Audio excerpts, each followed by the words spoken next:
ইয়া রাসূলুল্লাহ জান্নাতি পোশাক কে সর্বপ্রথম পাবে, কে পরবে?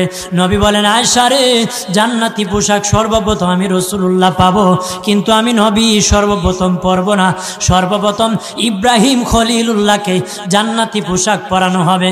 কেন জানুনি? ইব্রাহিম নবীকে নমরুদের আগুনে যখন ফেলে দেওয়া হয়েছিল, দুনিয়ার সব ছেড়ে দিয়েছিল, বাড়ি ছেড়ে দিয়েছিল, সম্পদ ছেড়ে দিয়েছিল, মা বাবা ছেড়ে দিয়েছিল, এমনকি গায়ের জামা যখন খুলে নেয়, ইব্রাহিম কয়েক কাপড় ছেড়ে দিতে পারি, আমার আসমানের মালিককে ছেড়ে দিতে পারি না। ওই দিন আল্লাহ ইব্রাহিমের সাথে অঙ্গীকার করেছিল, ইব্রাহিম আজকে তোমাকে সকলের সামনে উলঙ্গ করে লজ্জায় ফেলে দিয়েছি ইব্রাহিম, তারপরে তুমি আমাকে ছাড়ো নাই। আমি কিয়ামতের দিন সকলের সামনে মুসলমান, বেঈমান, কাফের, নাস্তিক যারা তোমাকে উলঙ্গ করেছিল তাদের সামনে আমি আল্লাহ আনুষ্ঠানিকভাবে তোমাকে কাপড় পরায়া দিব।